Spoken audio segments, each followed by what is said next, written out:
Salam əziz tələbələr, hər vaxtınız xeyir olsun. Bugün biz sizlə DİM-in çıxartdığı 20 sınaq kitabında sınaq 1-in suallarına baxacağıq. Bu sınaq bilirsiniz ki, informasiya və informasiya prosesləri, informasiyanın təhlükəsizliyi, informasiyanın kodlaşdırılması və miqdarın ölçülməsi mövzularını əhatə edir. Gəlin bu mövzular ətrafında suallara izah verək. Birinci, informasiyanın neçə növü var deyir. Biz bilirik ki, informasiyanın 5 dənə növü var. Bu da duyğu üzvlərinə görə növlərdən söhbət gedir. İnformasiyanın xassəsi deyil. Baxıraq aktuallıq. İnformasiyanın aktuallıq deyə bir xassəsi vardı. Tamlıq deyə bir xassəsi vardı. Etibarlıq vardı. Obyektivlik vardı. Diskretlik deyə bir xassəmiz isə yox idi. Diskretlik demişdik ki, alqoritmin xassəsi idi. Daha sonra informasiyanın emal prosesidir. İnformasiyanın emal prosesi deyəndə biz həmin informasiya üzərində dəyişikliklərin aparılmasını nəzərdə tuturuq. Gəlin birinci baxaq. Elektrik enerjisinin istehsalı. Burada hər hansısa bir emal prosesi varmı? Yəni siqnalda bir dəyişiklik baş verirmi? Xeyr. Kitabın cildlənməsi. Burada da hər hansısa bir emal prosesi olmur. Kitabda vərəqlərdə sadəcə üzlənmə baş verir. Elektron məktubun göndərilməsi. Bu məktubun göndərilmə prosesidir. Yəni ötürülmə mərhələsi adlanır. Daha sonra ağacların suvarılması, burada da biz hər hansı bir emal prosesi görmürük. Mətnin tərcümə edilməsi isə artıq onun formasının dəyişməsini gətirib çıxarır. Məsələn, Çin dilində götürürük məlumatı, çeviririk məsələn Azərbaycan dilində. Bu artıq mətnin tərcümə edilməsində emal prosesi baş verəcək. Dördüncü, informasiyanın növü deyil. İnformasiyanın video deyə bir növü var mıydı bizdə? Xeyr, təbii ki, ona görə cavabımız olacaq video. Qoxu, dad, görmə və səs bunlar informasiyanın növləri sayılırdılar. 5-ci, informasiyanı qəbul edəcək şəxsin başa düşdüyü şəkildə verilməsi informasiyanın hansı xassəsinə aiddir deyir. Burada informasiyanın anlaşılan olmasından, başa düşülən olmasından söhbət gedir ki, bu da anlaşıqlıq xassəsidir. Tamlıq xassəsi deyəndə biz informasiyanın həcmini nəzərdə tuturuq. Etibarlıq deyəndə rəsmi mənbələrdən məlumatların alınması, güvənilir olması. Aktuallıq deyəndə gündəmə uyğunluq, cari zamana uyğunluq. Obyektivlik isə informasiyanın düzgün qərar qəbul etməyə kömək etməsini bizə anımsadır. Lori dildə desək. 6-cı, doğru ifadəni müəyyən edin deyir. Baxaq, cari zamana uyğun olan informasiya aktualdır. Bəli, həqiqətən də gündəmdə olan informasiya bizim üçün aktual informasiya sayılır. Ona görə doğru ifadəmiz bu olacaq. Digərlərinə də baxaq. İnformasiya tamdırsa o həmişə aktualdır deyir. Xeyr, informasiyanın tam olması onun həmişə aktual olması deyil. Məsələn üçün, bir neçə ay öncə danışılan bir məlumat bir neçə aydan sonra artıq aktuallığını itirmiş olur. Elmi məqalələrdə informasiya həmişə aktual olur. Xeyr, elə elmi məqalə var ki, məsələn üçün, mənim onun xəbərim yoxdur. Bu, belə deyək, aktual sayılmır artıq. İnformasiya başqasının fikrindən asılı deyilsə, o aktualdır. Xeyr, informasiya başqasının fikrindən asılı deyilsə, bu obyektiv ola bilər. Etibarlı mənbələrdən alınan informasiya aktual olur. Bunu deyə bilmərik. Məsəl üçün, hamıya maraqlı olmayan bir hadisə və yaxud da gündəmdə olmayan bir hadisə etibarlı olsa belə aktual olmaya bilər. 7-cidə nə deyir? Sezar üssü ilə şifrlənmiş film sözünün şifrini müəyyən edin deyir. Bu bizdə təhlükəsizliyə aiddir. Sezar üssü ilə şifrlənmədə demişdik ki, bir K açarı təyin edirik. Həmin o K açarının neçə olmasıdır bizdə sualımız. Birinci, film sözünün şifrini müəyyən eləmək üçün gəlin baxaq görək. Hansı variantda K həmişə eyni qiyməti alıbdır? Bunu da tapmaq üçün gəlin bir-bir yoxlayaq. Məsələn, birincidə F-dan A-ya gəlmək üçün, F-dən A-ya gəlmək üçün gəlin baxaq görək nə etməliyik. F-dən A-ya gəlmək üçün mən hərəkət edirəm demək. 1, 2, 3, 4, 5. Demək ki, -5 kimi götürsəm bunu özümdə. Daha sonra I-dən gəlməliyəm E-yə. I-dən E-yə gəlmək üçünsə 1, 2, 3, 4 və 5. Yenə də -5 olmuş oldu. İndi L-dən C-yə getməliyəm. Baxaq. 1, 2, 3, 4, 5. Daha sonra H-a getmək üçün M-dən H-a gedirəm.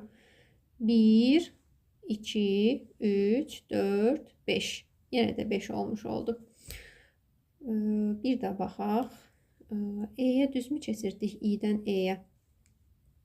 I-dən E-yə getmək üçün 1, 2, 3, 4. Burada səhv eləmişik. Baxın, artıq burada -4 gedir. Ona görə düzgün deyil bu formada keçid. Daha sonra B variantına baxaq. B variantındakı keçiddə isə bizə demək danışır. Baxaq, F-i keçirtməliyəm B-yə. F-dən B-yə gəlmək üçün 1, 2, 3, 4. Getdik -4. I-dən E-yə gəlməyimiz üçün baxaq. 1, 2, 3, 4. Oldu -4. H-dan, L-dən H-a gəlmək üçün 1, 2, 3, 4. Bu da elədi -4.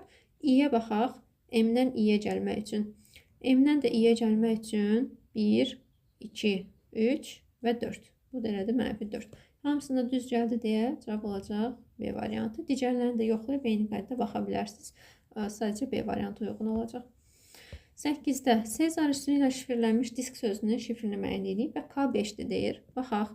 D-dən 5 vahid keçid edirəm.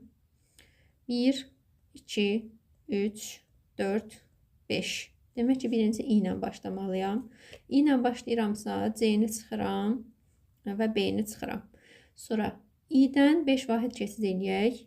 1, 2, 3, 4, 5. Gəldik N-ya. I, N. Demək, 3 variantda uyğun gəlir hələ ki. S-dən keçid eləməliyəm. S-dən keçid eləyəndə 5 vahid nə alınacaq? Baxaq. 1, 2, 3, 4, 5. İnx, demək D variantı getdi.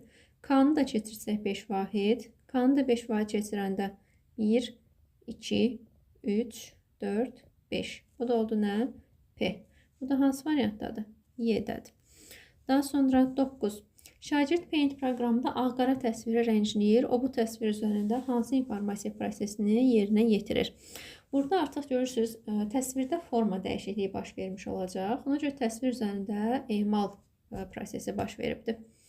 İnformasiyanın qrafiki təqdim olmasına aid deyil. İnformasiyanın qrafik formada təqdim olması onun şəkil formasında bizə çatdırılmasıdır. Ona görə foto şəkil çıxırıq, çertyoju çıxırıq, diaqramı çıxırıq və sxemi çıxırıq. Bunlar şəkil formasıdır. Səs yazısı isə audio formadadır. Hansı növ antiviruslar vaksinləşmə yolu ilə virusları aldadaraq proqramların yoluxmasının qarşısını ala bilər? Antiviruslarda vaksinləşmə, demişdik ki, vaksin və yaxud immunizator, bunlar eyni ifadələr idi. Ona görə cavab olacaq immunizatorlar. İnformasiyanın kompleks mühafizə sisteminə aid deyil. Kompleks mühafizə sistemi deyəndə bütün mühafizələrin birlikdə təşkil olunması idi. Burada da hansılar nəzərdə tutulurdu kompleks mühafizə sistemində? Proqram aparat mühafizəmiz vardı, təşkilati mühafizəmiz vardı, qanunverici və mühəndis texniki mühafizəmiz vardı. Şəxsi mühafizə deyə bir mühafizəmiz isə bu yoxdur bizdə. Antivirus proqramı deyil. Baxaq. Panda Titanium bu antivirusdur. MSafe'dir, Dr. Web'dir, Avast'dır. Bunlar antivirusdur. Disk defragmenter isə bunu biz utilitlərdə görmüşdük. Proqram təminatında keçmişdik bunu. 14. Deyir ki, uyğunluğu müəyyən edin. Baxaq. Əməliyyat sistemini yaxşı bilən və onun nüvəsini yenidən proqramlaşdıra bilən kompüter mütəxəssisləri, bunlara biz nə deyirik? Bunu tapmalıyıq yəqin ki. Müxtəlif proqramların üzünün çıxarılmasına qoyulan müdafiəni ləğv edə bilən, lakin proqramın zəif yerini araşdırıb tapa bilməyən mütəxəssislər. Bir də hakerlik sayəsində kifayət qədər biliyə malik olmayan, lakin digər hakerlərin utilitlərindən istifadə edib kompüterin təhlükəsizlik sisteminə ziyan verə biləcək mütəxəssislər. Baxaq görək bunlara indi nə deyirik biz? Birinci olacaq bizdə əməliyyat sistemini yaxşı bilən və onun nüvəsini yenidən proqramlaşdıra bilən kompüter mütəxəssisləri. Bunlar olacaq nələr? Hakerlər. Təbii ki, bunlar nədir? Mütəxəssis deyirsə, burada olacaq hakerlərimiz. Sonra ikincidə deyir ki, bizə bunlar deyir ki, proqramın zəif yerlərini araşdırıb tapa bilmirlər. Biz bunlara demişik nələr? Krekerlər ki, bunlar hakerdən daha zəifdirlər. Bu da C variantındadır. Hakerlik sayəsində kifayət qədər biliyə malik deyirlər. Amma onun utilitlərindən istifadə edə bilirlər. Bunlar da ki, script kidslərdir, senari uşaqları. Hansı variant oldu deməli? 1-ə B, 2-yə C, 3-ə də A. Bu da olacaq nədə? Y variantında. 15. Bazar günü Arif dostunun evinə qonaq getdi. Dostu ona qarşıdakı dayanacaqdan avtobusa minib geri qayıda biləcəyini dedi. Arif dayanacaqda 3 fərqli avtobus nömrəsi gördü və anladı ki, dostunun verdiyi informasiya ona geri qayıtmaq üçün qərar qəbul etməyə kifayət etmir. Dostun verdiyi informasiyanın hansı xassəsi ödənilmir? Baxaq. Burada hansı xassəmiz ödənmir? Demək ki, bax, Arif artıq məlumatlarda tamlıq yaşamır da, orada əskiklik var. Burada da məlumatın hansı xassəsi ödənməyəcək? Tamlıq xassəsi ödənməyəcək deməli. 16. Cari zamana uyğun olan informasiyaya biz nə demişik? Aktual informasiya demişik. Daha sonra ayrı-ayrı mənbələrdən eyni obyekt haqqında alınan və üst-üstə düşən informasiyaya biz demişik etibarlı informasiya. Bir başqasının fikrindən asılı olmayan informasiya isə nə idi bu da? Obyektiv informasiya idi. Cavab oldu nə? 1-ə B, 2-yə C, 3-ə A variantı. 17-ci sualda nə deyir bizə? Kompüter viruslarından qorunmanın səviyyələri. Biz demişdik ki, kompüter viruslarından qorunmaq üçün 3 əsas səviyyəmiz var. İlk öncə biz virusun kompüterə daxil olmasının qarşısını almalıyıq. Daha sonra əgər kompüter virus düşürsə, onun hücumlarının təsirini minimuma endirməliyik və bir də virus hücumlarının qarşısını almalıyıq. Bu testdə 3 dənəsini gördük. 18-də informasiyanın biometrik mühafizə sistemi. Biometrik mühafizə sistemi deyəndə biz nəzərdə tuturuq nə? İnsanın bədən üzvlərinə aid olmasını. Məsələn, bu qorunmalarda biz də sadalamışdıq hansılar idi. Gəlin birinci baxaq. Gözün güzehli qişasının şəklinə görə tanınma. Bu var idi. Gözün həm güzehli qişası, həm də torlu qişasına görə tanınma şəkli vardı. Ovuc temperaturuna görə tanınma qeyd eləməmişdik. Nitq özelliklərinə görə tanınma vardı. Səsin tezliyi analizinə əsaslanırdı. Barmaq izinə görə tanınmamız vardı. Bunun bir digər adına biz daktiloskopiyada demişdik. Üz rənginə görə tanınma isə belə bir xüsusiyyətimiz yox idi. Bu olacaq 1, 3, 4 B variantı. 19. Nə deyir bizə? İctimaiyyətə məxsus proqram təminatı. Bunları uyğunlaşdırmalıyıq biz. Birinci baxaq. İctimaiyyətə məxsus proqram təminatı deyəndə biz başa düşürük nəyi? Sərbəst olaraq üzü köçürülə bilən və müəllifin hüququ ilə qorunmayan proqram təminatını. 1-ə B. Şərti ödənişsiz proqram təminatı deyəndə, yəni shareware tipli deyəndə isə bunlarda müəlliflik hüququ var və pulsuz yayılır. Yəni biz proqramı bir müddət işlədirik, daha sonra isə o bizdən qeydiyyat tələb edir və ya da ödəniş tələb edir. Daha sonra özəl proqram təminatında isə bu müəllifin yaxud da qanunu sahibinin xüsusi mülkiyyəti olan proqram təminatıdır. Cavab oldu Y variantı. 20-ci sualda. Mətn informasiyası ədədi və səs informasiyasını uyğunlaşdırmalıyıq. Baxaq. Birinci. Riyazi ifadələr, ədədlər, tarix və zaman verilənləri. Bunları biz hansına aid edə bilərik? Burada demək, bu ola bilər bizdə nə? Hamısında rəqəmlərdən istifadə olunur deyə ola bilər ədədi tipli. 2-yə A. Suyun şırıltısıdır, telefon zəngidir, quşların səsidir. Bunların hamısında səs istifadə olunur deyə nə ola bilər bu? Təbii ki, bunu da biz qeyd edəcəyik səs informasiyasına. Filmlər, kliplər və video çarxlar. Bunları biz aid edə bilmirik nə səsə, nə ədədi, nə də mətn informasiyasına. Çünki burada video format var. Öncə C-ni aid edə bilmirik. Şəkildir, sxemdir, çertyojdur. Bunlar qrafik formatdır. Ona görə qrafik format olmadığına görə bunu da aid edə bilmirik. Şeir, hekayə, reklam yazısı. Bunların hər birində söz olduğuna görə bu da olacaq 1-ə də Y. Y, A, B. C variantı.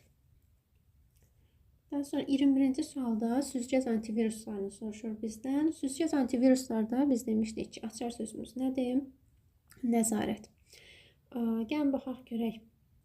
Süzgəclər necə işləyirdilər? Virusların çoxalma, zərər vurma məqsədli əməliyyat sistemlə etdikləri müraciətləri nəzərdə tutur və təhlükəli əməliyyatlara nəzarət edir. Bəli, bu elə olacaq nə? Süzgəc. Daha sonra 22-də informasiya yadda saxlama prosesi deyildir. Olacaq nə? Baxaq, şagirdin siyahıya alınması, burada qeyd götürürük. Dəftərdə qeyd aparıq, bu da yadda saxlayır, diskə yazırıq. Cədvəldə verilənlər qeyd edilir. Bunların hamısı yadda saxlamadır. Mətnin oxunması bu yadda saxlama deyil. Bu sadəcə məlumatı ötürmədir. 23-də. İnformasiyanın ötürmə prosesində iştirak edən elementləri ardıcıllıqla müəyyən edin. İlk öncə informasiyanın mənbəyi olur. Daha sonra bu ötürülür nəyə? Demək, kodlaşdırıcı qurğuya. Kodlaşdırıcı qurğudan rabitə kanalının vasitəsilə ötürüləcək dekodlaşdırıcı qurğuya və sonda da informasiyanın qəbul edicisinə. 3, 5, 2, 4, 1. Troyan viruslarının növləri. Troyanlar demişdik ki, özlərinin növləri vardı. Bir uzaqdan idarə etmə utilitləri vardı, casuslar vardı, bir də reklam proqramları vardı. 1, 2, 5. Müəllim dərs sahədə üçün şagirdlər hansı növ informasiya qəbul edirlər? Müəllim dərs sahələrində ya danışır ki, buradan səs informasiyası qəbul edir və yaxud da əyani olaraq nəsə göstərə bilər ki, buradan görməklə, yəni vizual olaraq da bir informasiya əldə edə bilər. 26. İnformasiyanın biometrik mühafizə sisteminə aid olanları müəyyən edin. Biometriya yenə də dedik ki, nədir? İnsan üzvlər bədən orqanlarına əsaslanır. Birinci ola bilər dedik barmaq izinə görə, daha sonra üzə görə tanımamız var, bir də nitq özəlliklərinə görə tanımamız vardı. İnformasiyanın xassəsi və informasiyanın prosesləri. Ötürülmə informasiyanın prosesidir. Tamlıq xassəsidir. Emal, bu da prosesdədir. Anlaşıqlıq informasiyanın xassəsidir. Diskretlik isə alqoritmin xassəsidir. 28. Demək, Apple sözü deyir K1, Home sözü isə K2 açarla Sezar üsulu ilə şifrlənibdir. Uyğun olaraq bu ifadələr alınıb. K1 və K2 açarlarını təyin edirik və yeni K açarına uyğun olaraq table sözünün şifrini müəyyən edək. Birinci Apple sözünü tapaq. Apple'ın qarşılığı bizdə olubdur, ETTP. Birinci buna baxaq. A-dan E-yə gəliblər. A-dan E-yə gəlmişəmsə, demək 1, 2, 3, 4. Nə oldu bizdə? K1'im oldu 4. Baxaq, Home-dan da gəlibdir KRPH. Home-dan K-ya gəlibsə, doğrusu H-dan K-ya gəlibsə 1, 2, 3. Burada da nə oldu? K2 oldu 3. K1 və K2'ni topladım. Bu elədi məndə 7. K bərabərdir 7. İndi gəlin table sözünü keçirdək. T-dən 7 vahid keçirəm. Baxaq. 1, 2, 3, 4, 5, 6. Sonda biləcəm əvvələ qayıtmalıyam. Olacaq 7. Demək birinci oldu nə? A. Sonra A-nı keçirdirəm 7 vahid. A-dan gələcəm B-yə 1, 2, 3, 4, 5, 6 və 7. Oldu H. Daha sonra B-ni keçirdəcəm. 1, 2, 3, 4, 5, 6, 7. İ. Sonra L-nı keçirdəcəm.